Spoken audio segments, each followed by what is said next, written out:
여러분 안녕하십니까? 꿀티 시간입니다. 하나님 말씀을 꿀처럼 다르게 묵상하는 시간입니다. 여전히 저는 남아공에서 마다가스카르로 이동하는 중에 숙소에서 이 말씀을 촬영하고 있기 때문에 제가 소리가 그렇게 크지는 못합니다. 조용조용하게 말씀을 드립니다. 오늘 365일 성경 통독 중에 249일째로서 에스겔 40장에서 42장 말씀 공부하려고 합니다. 여러분의 성경을 펼쳐보시기 바랍니다.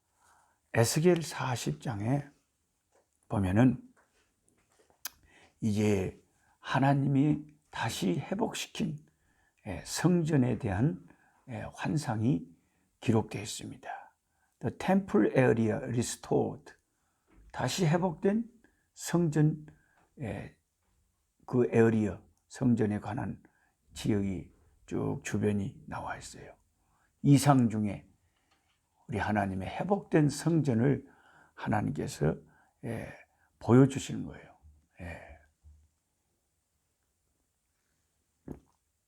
2절에 보면 40장 2절에 하나님이 이상 중에 나를 데리고 이스라엘 땅에 이르러 나를 매우 높은 산 위에 내려 놓으시는데 거기에서 나무로 향하여 성읍 형상 같은 것이 있더라. 성읍 형상, 이게 이제 하나님이 새로 회복시키시는 하나님의 성전의 모습이죠. 나를 데리시고 거기에 이르시니 모양이 녹같이 빛난 사람 한 분이 손에 삼줄과 청량 장대를 가지고 문에 서 있다. 우리 주 예수 그리스도께서 나타나신 거예요. 예수님께서 성전을 다 청량하는 잣대를 가지고 에스겔을 안내하신 거예요. 그 사람이 내게 이르되 인자야 내가 너에게 보이는 그것을 눈으로 보고 귀로 들으며 네 마음으로 생각할지어다. 우리는 하나님의 성전을 귀로 듣고 눈으로 보고 마음으로 생각하라고 말합니다. 주님께서 우리 마음속에 항상 하나님의 새 예루살렘 성전을 말씀을 통해서 우리가 듣고 생각하고 늘 사모하고 새 예루살렘 성전, 우리가 영원히 살 그 하나님의 성전을 사모하는 마음이 예수님에게 불이 탔고 예수를 사모하는 우리들에게도 하나님의 성전을 사모하는 마음이 항상 있어야 돼. 우리 생각 속에 새 예루살렘 성전에 대한 그런 사모함이 있어야 됩니다.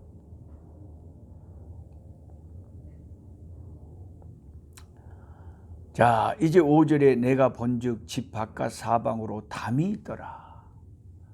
그래서 제가 여러분에게 이런 성경 질문을 하나 던진다면 여러분이 어떻게 대답하시겠습니까?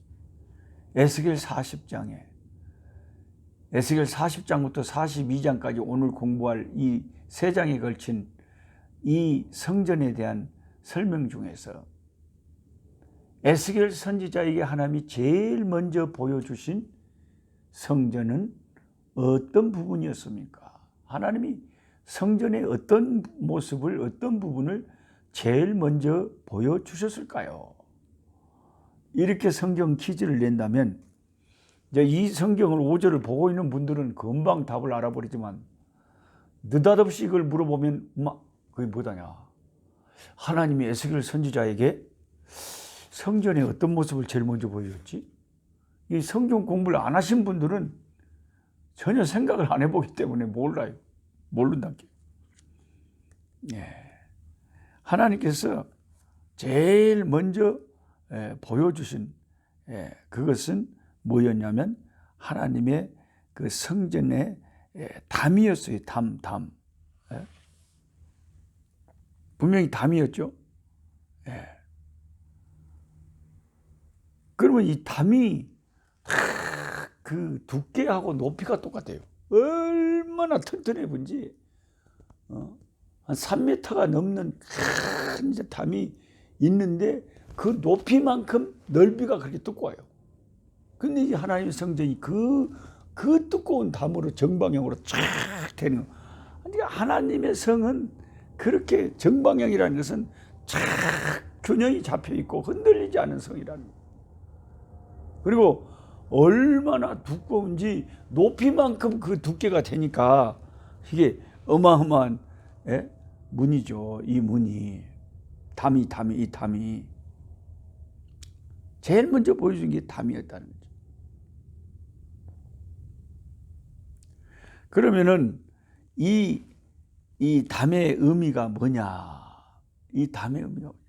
이것은 하나님의 그 보호하심, 하나님께서 그렇게 튼튼하게 담을 쫙 보여주신다. 이것은 하나님께서 우리를 지켜주심이 그렇게 든든하다는 거예요. 도저히 흔들리지 않은 담이라는 거죠. 5절에 보면 네가 본즉 내가 본즉 집 바깥 사방으로 담이 있더라. 담이 있어요. 그리고 이 담은요, 세속하고 그 담 안에 펼쳐진 하나님의 성전, 성소와 지성소와 제단과 바깥들과 안뜰과 하나님의 앞에 제사 드리는 이 모든 그 시설들, 그것을 구분해 주는 그게 담이잖아요.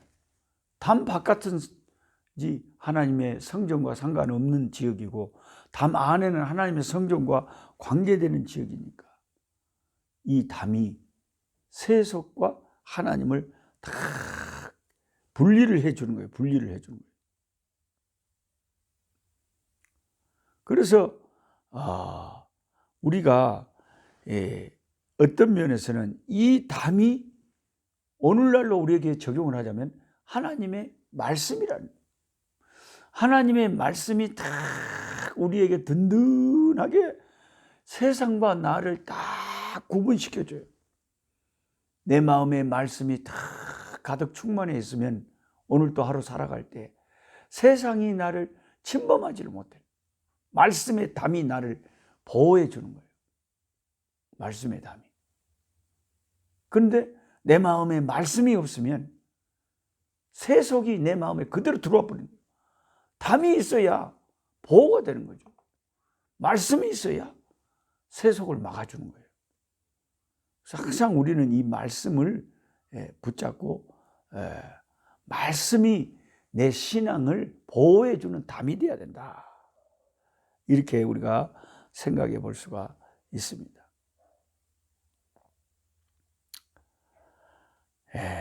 하나님께서 에스겔에게 지금 40장부터 42장 쭉 성전에 대한 환상을 보여주면서 자세히 무슨 그 길이는 얼마고 두께는 얼마고 자세하게 일일이 설명을 해 주시는 것은, 그래서 무엇을 우리에게 말씀해 주시냐면 하나님이 자기 백성의 우리의 인생의 모든 삶에도 그만큼 하나님이 세밀하고 구체적이고 자세하게 하나님이 우리의 삶을 이끄신다는 거죠. 어떨 때는 하나님의 세밀함에 우리가 놀랄 때가 많잖아요. 우리가 어떤 마음의 생각과 내가 신음이나 무슨 그렇게 간단히 생각만 했는데도 하나님이 내 생각을 간파하시고 그것을 허락하실 때가 많잖아요. 그러니까 하나님이 하나하나 지금 에스겔 선지자에게 측량하고 이게 얼마나 그러고 다 자세히 알려주신 것은 그만큼 하나님의 성품이 세밀하시고 자세하시고 우리를 이끄시는 하나님이 우리를 그만큼 세부적으로 간섭하시고 배려해 주시고 역사해 주실 것을 우리에게 확신을 주는 거예요. 하나님의 성품이 그렇다는 거죠. 그런데 에스겔이 지금 이 성전 환상을 본 때가 언제냐면 포로된 지 25년째, 예루살렘 성이 함락된 지 14년째, 예루살렘 성이 완전히 무너져 버리고 하나님의 영광이 떠나버린 다음에 다시 하나님이 이제 40장부터 성전의 환상을 보여주면서 다시 하나님이 그 성전을 재건할 뜻을 보여주시면서 다시 하나님의 영광이 그 동쪽 문을 통해서 떠나버렸던 그 하나님의 영광이 다시 재건될 성전에 돌아오시는 모습을 보여주시는 이 놀라운 성전 환상이 이제 에스겔의 마지막을 지금 장식을 하고 있는데, 그때가 성전이 파괴된 지 14년이 지났고 포로된 지 25년이 지나던 때였어요. 여러분, 성경 공부를 하시는 우리가 이러 하나는 꼭 여러분 노트에, 지금 펜이 있으면 노트에 좀 적어서 정리를 해 놓으세요. 이거 맨날 성경 공부하는데 이런 정도는 하나씩 알고 교회를 다니면 얼마나 좋겠어요. 1차 포로로 잡힌 때가 언제냐? 1차 포로로 잡혀간 때가 BC 기원전 605년입니다. 그때 유대의 왕이 누구였냐? 김입니다. 김. 한국에 김씨 많죠. 여호야김 때 여호야김 왕 605년 BC 605년에 1차 침략당하고 포로 잡혀갑니다. 이거 꼭 적어 놓으셔야 됩니다. BC 605년 여호야김 왕 때 1차 포로로 잡혀갑니다. 이건 맨날 우리가 뭐 구약 성경의 역사가 수없이 역사가 반복돼서 선지자들 통해서 역사서를 통해서 우리가 공부하니까 이런 상식적인 것을 정리를 해놔야 될 것 같아요. 우리나라 역사도 알아야 되고 이스라엘 역사도 우리는 알아야 되죠. 예수 믿는 사람은. 그럼 2차 포로가 잡힌 때가 언제냐? BC 597년. 1차 포로 후에 8년 만이죠. 8년. 605년 후고 597년에 이때 왕이 누구였냐?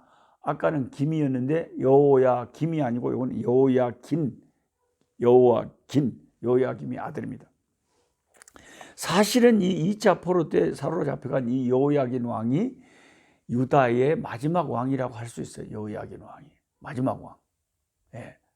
그 뒤에 이제 이 여호야긴을 잡아가고 섭정 왕으로 대신 바벨론에서 시드기야 왕을 세워놨었죠. 물론 이제 형식상으로는 시드기야 왕이 마지막 왕이지만 실제적으로는 그 사람이 정식 왕이 아니니까 실제적으로는 기름 부어 받아 세운 왕은 여호야긴 왕이 이스라엘 유다의 마지막 왕이죠. 그 다음에 이제 그때가 2차 포로 되고 3차 포로가 언제냐? 이거 꼭 노트에 적어놔요. 마지막 이스라엘이 잡혀갈 때인데 그때가 BC 그 유명한 586년 586년에 시드기야 왕 때 완전히 예루살렘 성전은 폐허가 되어버리고 유다는 뿔뿔이 흩어져 버리고 나라가 없어져 버렸어요. 70년 동안. 그리고 난 다음에 그 후에 세상에 2차 포로대 때 여호야긴 왕 때 이 에스겔 선지자는 잡혀갔거든요. 자기가 포로로 잡힌 지 25년 만에 세상에 하나님께서 에스겔 선지자에게 새롭게 회복될 성전의 모습을 환상으로 보여줬을 때 이 이스라엘 백성들의 신앙은 성전 중심의 신앙 아닙니까? 얼마나 감격스러웠겠습니까? 감격스러웠겠죠. 그래서 이제 에스겔 선지자가 이걸 다 성경에 이렇게 적어 놓은 거예요. 하나님이 적어 놓으라는. 참 감격을 가지고 이 하나님의 성전을 우리가 성전에 관한 기사를 읽어야 됩니다. 아까 제가 말씀드린 것은 처음 보여준 게 담이었는데 사면을 두르고 있었죠. 높이와 두께가 똑같다 그랬습니다. 3.15m랍니다. 정확하게. 3m가 넘는 높이에 3m가 넘는 두께라면 얼마나 두꺼운 겁니까? 하나님의 보호하심이 얼마나 우리에게 두껍게 작용하고 있는지. 근데 이제 16절에 보면 40장 16절은 각 방이 있어요. 방이 한 30개 될까요? 성전 제가 이게 그림으로 그리는 걸 봤는데 한 30개 방이 쫙 있는데 그 방마다 뭐가 있냐? 당연히 창문이 있겠죠. 방과 방 사이에도 창문이 있다고 그랬어요. 이 창문이 있다는 것은 16절에 그렇게 적혀 있죠. 이것은 뭘 말하냐면 성전의 어느 방이든 어느 곳이든 다 하나님의 영광의 빛이 다 밝게 비추다는 거죠. 방이라고 해서 어두우면 안 되는 거예요. 16절을 한번 같이 읽어볼까요? 문지기 방에는 각각 닫힌 창이 있고 문 안 좌우편에 있는 벽 사이에도 창이 있고 그 현관도 그러하고 그 창은 안 좌우편으로 벌려 있으며 각 문 벽 위에는 종려나무를 새겼더라. 창문이 있었다. 하나님의 영광의 빛이 모든 성전 곳곳에 비추이고 있는 거죠. 저도 예수 믿고 이 성경 공부를 함께 하시는 여러분도 예수님 믿지 않은 하나님의 자녀들이잖아요. 우리가 작은 하나님의 성전들인데 성령을 모시고 있으니까요. 그런데 우리 각 심령의 방에 하나님을 아는 그 영광의 은혜의 빛이 다 비추이고 있다. 이게 우리 마음에 열린 창으로, 우리 믿음의 창으로 하나님과 연결되고 하나님을 아는 지식의 빛이 비추고 있다. 빛이 비추이고 있다. 그 하나님을 아는 사람은 어두움에 거하지는 않잖아요. 창이 쫙 있어서 하나님의 은혜의 빛이 우리 심령에 비추이고 있는 거예요. 아멘. 그 하나님의 성전을 가만히 이렇게 묵상해보고 하나하나 보여주신 걸 보면 그게 다 오늘날 우리에게 의미가 있는 거예요. 하나님의 성전에 대한 것이. 예. 그 다음에 현관 안쪽에 두 벽에 새겨져 있는 종려나무 그림이 역시 방금 읽은 16절에 종려나무를 새겼더라 그랬잖아요. 종려나무는 우리가 시편 92편 12절에도 그랬지만 번성의 상징이 번성하는 거예요. 종려나무. 의인들이 종려나무처럼 번성한다. 그러니까 그 하나님의 성전의 현관 벽에다가 그렇게 종려나무를 그림을 그려놓은 것은 하나님의 성전을 출입하는 주의 백성들이 영원히 번창하고 번성할 것을 상징하고 말씀하신 거예요. 할렐루야. 예수 없는 사람들의 번창과 번성은 일시적인 거예요. 잠시 세상. 그들의 영광은 풀과 같고 꽃과 같아요. 금방 사라져요. 그런데 하나님의 백성의 영광은 하나님의 영광이 영원한 것처럼 영원히 번창하고 번성하는 것이다. 그리고 이제 쭉 읽어보면 성전을 향한 문이 모두 6개가 있는데 그 규격이 다 같다 그랬어요. 5절부터 16절까지 쭉 읽어보고 20절부터 30절까지 읽어봐도 문이 6개가 있는데 그 문의 규격이 다 똑같아요. 안뜰로 향한 문이 3개고 바깥뜰로 향한 문이 3개, 토탈 6개예요. 근데 우리가 성전의 문은 누구를 상징합니까? 예수님이 구원의 문이잖아요. 근데 그 문이 6개가 있는데 다 규격이 똑같다는 것은 그게 동일성을 말하는 건데, 우리가 어디에 살든지 예수 믿으면 예수님 안에서 구원받고 예수 안에서 성령 받고 예수 안에서 은혜 받고 이 동일한 역사가 예수 안에서 똑같이 일어나는 거예요. 똑같이 일어나는 거예요. 똑같은 예수, 똑같은 하나님, 똑같은 성경, 똑같은 성령이에요. 할렐루야. 동일성이에요. 한 하나님. 그러니까 이 아프리카에서 믿는 하나님이 다르고 우리 한국 사람이 믿는 하나님이 다르고 백인들이 믿는 하나님이 다른 게 아니고 다 동일하신 하나님. 그래서 제가 이 아프리카 우리 흑인 형제들 이렇게 보면은 너무 사랑스럽고, 제가 이제 마다에 가면 이제 마다가스카르에서 날 기다리고 있는 동역자를 보면 또 귀하고, 또 이제 남부 아프리카에 와가지고 또 대륙에 와서 이렇게 우리 동역자들을 만나면 더 그렇게 사랑스럽고 뭐든지 함께 나누고 싶어요. 9월 마지막 월요일 날 이번에 촬영한 CTS 열방을 향하여 제 상영분이 나간다고 그럽니다만은 그때 보시면 자세히 제 사역에 대해서 많이 나갈 겁니다만 완전히 가족들이에요. 우리 흑인들이 가족들. 왜요? 어떻게 이게 가능합니까? 피부 색깔이 이렇게 다르고 나라가 다르고 풍습이 다르고 언어가 다르고 음식이 다르고 다 다른데 어떻게 가족같이 사랑으로 살까요? 그게 우리 주 예수 그리스도. 그들이 주의 이름을 부르고 내가 주의 이름을 부르면 예수 안에서 다 동일한 은혜가 역사해가지고 한 가족이 돼버려요. 주님은 너무 위대하신 우리의 구원의 문이 되시는 거예요. 할렐루야. 그 다음에 이제 7절부터 19절까지 바깥 뜰에 대한 묘사가 있는데요. 하나님 나라의 아름다움. 우리 아버지 집이 얼마나 뜰이 있고 가든이 있고 생명수가 흐르고 아름다운지 모르겠어요. 그게 하나님의 그 아름다운 성전의 특징. 그 다음에 이제 38절부터 43절까지는 북문에 대해서 이야기하는데, 다른 문하고 달리 북문에는 특별하게 설치된 것이 많아요. 재물을 씻는 방이 있고요. 38절이 있습니다. 희생물을 잡는 상이 8개가 있어요. 39절부터 41절. 번제에 쓰는 상 4개가 있어요. 42절에. 그리고 도살기구, 갈고리, 그 희생 재물을 다 이렇게 관리할 그런 시설들이 다 북쪽 문에 있어요. 레위기 1장 11절.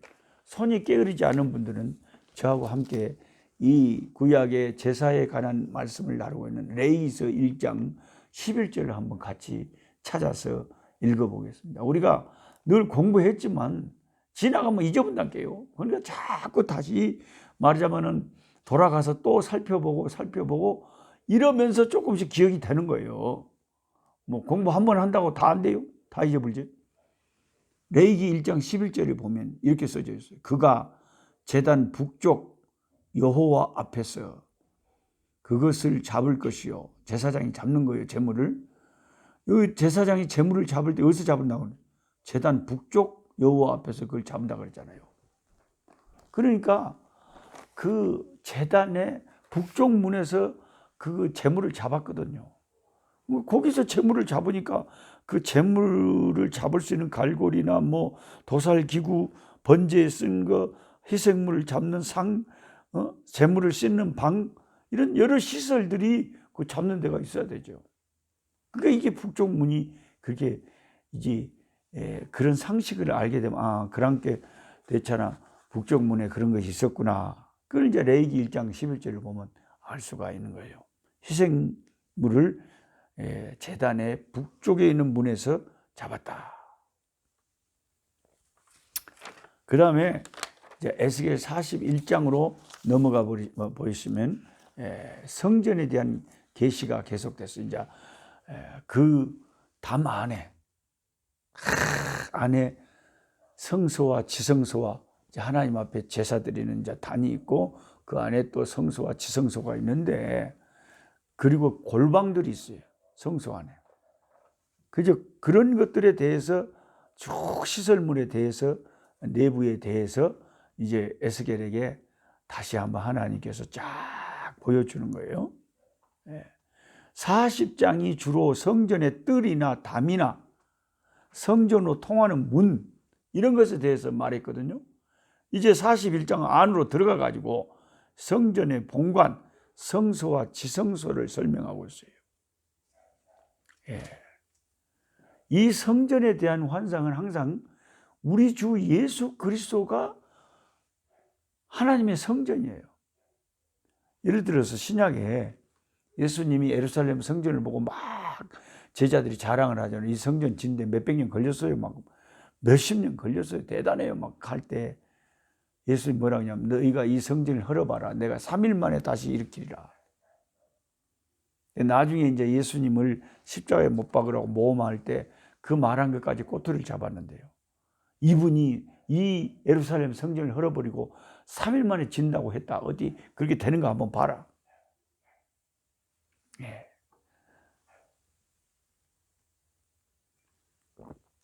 그런데 제자들에게 예수님이 그렇게 말씀하셨을 때는 무슨 뜻이었냐면, 예수님은 성전된 자기 자신의 육신을 두고 한 말이었다. 즉 십자가에 주님이 십자가에 찢겨 죽어 돌아가시고 그 육체가 3일 동안 무덤에 계시다가 3일 만에 다시 살아나셨잖아요. 다시 일어나셨잖아요. 그러니까 하나님은 성전된 예수님은 자기 몸을 두고 한 말씀이셨어요. 그렇다면 이 에스겔의 성전 환상에 나오는 여러 가지 모습들을 보면서 우리는 예수님을 생각해야 돼요. 예수님. 성소 안에 있는 물품들과 지성소에 있는 것들과 여러 가지를 통해서 예수 그리스도하고 관계돼서 우리가 늘 성전에 대해서 공부할 때는 예수님을 생각하고 우리의 구원자 되신 예수님을 기억해야 됩니다.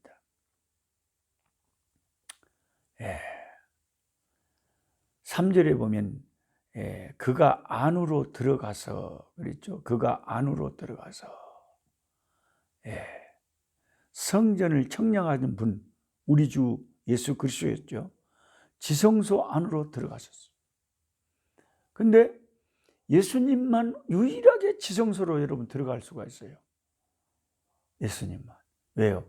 예수님이 우리의 대제사장이시거든요. 그 구약의 규례가, 하나님의 규례가 지성소는 아무나 들어가는 게 아니고 대제사장이 1년에 한 번씩 희생양의 피를 묻혀서 들어가는 곳이 지성소였는데 우리 예수님은 대제사장이 되셔서 그것에 들어가신 거예요. 안으로 들어가신 거예요.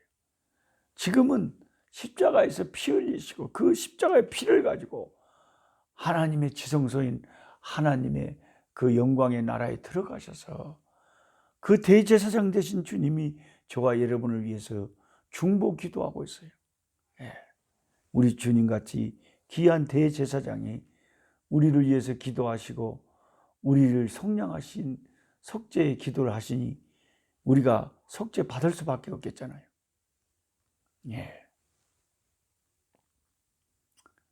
에스겔은 못 들어갑니다. 거기에. 에스겔은 대제사장이 아니잖아요. 예수님이 들어가요. 그 다음에 16절부터 26절까지는 41장에 성전의 내부 장식에 대해서 쭉 이야기를 하고 있는데 내부의 벽에는 2개의 얼굴을 가진 그런 것이 그려져 있는데 사람의 형상과 사자의 얼굴을 가진 이 그룹 천사가 그려져 있고 종려나무가 그려져 있어요. 왜 그런 어떻게 한 면은 사람이고 한 면은 사자의 얼굴을 가진 우리가 에스겔서 초장에 읽을 때는 4개의 형상을 가진 하나님의 그룹이 있었죠. 근데 여기는 이제 2개의 형상을 참 신기한 게 많아요. 하나님 천사들은 다양한 그룹들이 있습니다. 천사들이. 근데 이 천사는 한쪽은 사람 얼굴이고 한쪽은 사자 얼굴이에요. 그럼 이걸 뭘 상징하냐면 이 하나님의 그룹 천사는 사람과 같은 지혜가 있고 사자와 같은 용맹함을 가진 그래서 하나님을 섬기는 그런 천사 그룹이라. 그룹이라는 것은 천사를 말하는 거예요. 체루빔.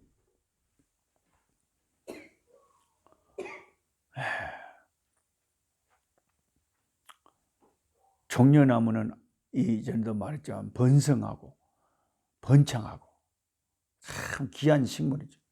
그러니까 이런 것을 그려놓은 것은 승리와 영광의 생활, 성도들이 앞으로 주님 오셔서 예루살렘 성에 살게 되면 영원한 승리, 영원한 영광, 영원한 존귀, 그것을 우리가 상징하는 거예요. 우리가 그런 삶을 살게 될 거예요. 솔로몬 성전에도 그런 비슷한 모양이 있었거든요. 그려놨거든요. 열왕기상 6장 29절에 보면 그렇게 그려져 있습니다. 그 다음 이제 에스겔 42장에 가보면 성전에 대한 계시가 계속되는데 성전의 북쪽과 남쪽에 있는 건물에 대해서 그 방들의 용도에 대해서 성전 지역의 둘레가 어떠니 이런 것이 42장에 쫙 나왔어요. 성전의 환상이 이제 계속되는 거예요. 42장은 특별하게 여러 부속 건물, 성전 전체를 둘러싸고 있는 것에 대한 담에 대한 묘사가 나와 있습니다. 42장 10절부터 14절까지 그 방들의 용도에 대해서 이 방들은 제사장들이 쓰는 거룩한 방이에요. 이게 사적인 방이 아니에요. 하나님 성소에 있는 방들은 제사장들이 옷도 갈아입어야 되고, 그죠? 제사장들이 쓰는 기구들도 간수해 둬야 되고, 그 하나님의 성소에는 다 그런 거룩한 방들이 있었는데 옛날 그 예루살렘 성전이 망할 때 그들은 그런 방에서 제사장들이 뭔 짓을 했습니까? 우상을 섬기고 희한한 짓을 했잖아요. 근데 하나님이 그 옛날은 다 이제 더 이상 그 과거는 지나가 버렸고 보라 새 것이 되었다. 하나님이 새 영을 주시고 그 옛날의 더러운 것들은 다 정결케 하시고 다시 한번 새롭게 하나님이 성전을 재건하시고 하나님 우리와 같이 계시는 새로운 역사를 펼치신다 이거죠.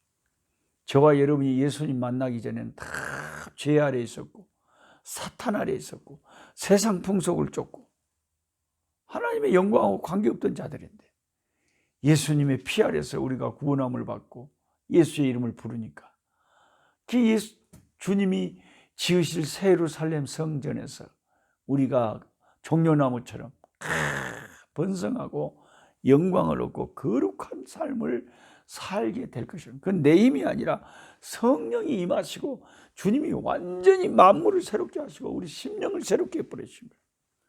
완전히 새로운 역사가 우리에게 일어날 것을 이 성전 환상을 통해서 우리가 확실히 알 수가 있습니다. 이 전체 담에 대해서 처음에도 보여줬죠. 마지막으로도 정방형으로 이렇게 견고함이 흔들리지 않는 그 담을 보여주고 있어요. 이것은 장차 도래해야 할 하나님 나라가 얼마나 견고하고 그 나라가 무한한 능력을 가진 그런 나라인가 하는 걸 말하는 거죠. 그리고 그 담의 역할은 전에도 말했지만 거룩한 것과 속된 것을 구별하는 일을 했다 이거죠. 이게 42장 20절에 그렇게 적혀 있습니다. 42장 20절에 보면 같이 한번 읽어보겠습니다. 42장 20절에 그가 이같이 그 사방을 청량하니 그 사방 마당의 길이가 500척이며 너비가 500척이라. 길이하고 너비가 똑같다 그랬죠. 그 담은 거룩한 것과 속된 것을 구별하는 것이더라. 이게 담이 다 거룩한 것과 속된 것을 구별해버려요. 우리는 다 성전 안에 거할, 하나님 예루살렘 성 안에 거할 거다. 그 성 안에 못 들어가면은 그것이 이건 이제 저주죠. 그 성 안에 들어가야 돼요. 그 담 안에 들어가야 돼요. 우리의 심령에 이 세상에서는 하나님 말씀을 자꾸 가까이 하면 우리의 심령에 세상과 나를 구분하는 담이 딱 말씀의 담이 견고하게 딱 세워져 있죠. 이게 세속을 막아주는 게 말씀의 담이에요.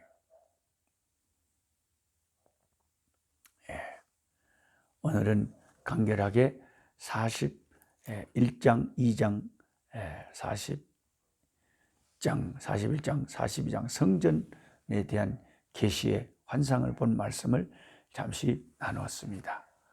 여러분이 이 성전에 대한 것을 읽으시면서 유튜브에 한번 쳐보세요.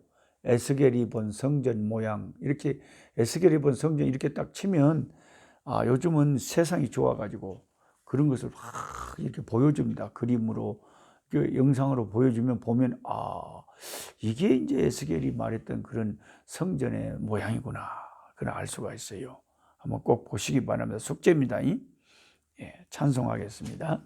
제가 지금 남의 숙소에 있어서 이 촬영을 하고 있기 때문에 크게 찬송을 못해요.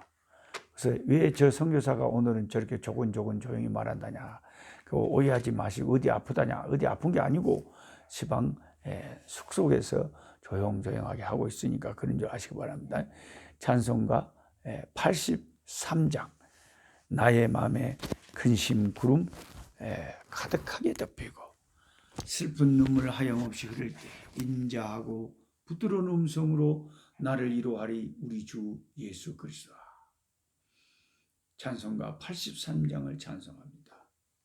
나의 맘에 근심 구름 가득하게 덮이고 슬픈 눈물 하염없이 흐를 때 인자하고 부드러운 음성으로 부르사 나를 위로하리 누가 있을까.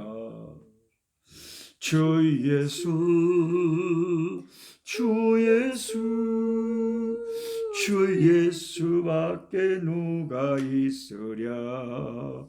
슬퍼 낙심될 때에 내 친구 되시는 구주 예수밖에 다시 없도다.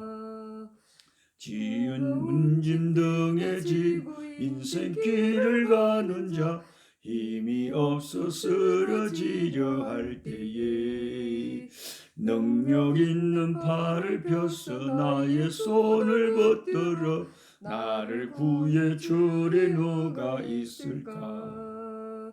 주 예수, 주 예수, 주 예수밖에 누가 있으랴. 슬퍼 낙심될 때에 내 친구 되시는 구주 예수밖에 다시 없도다.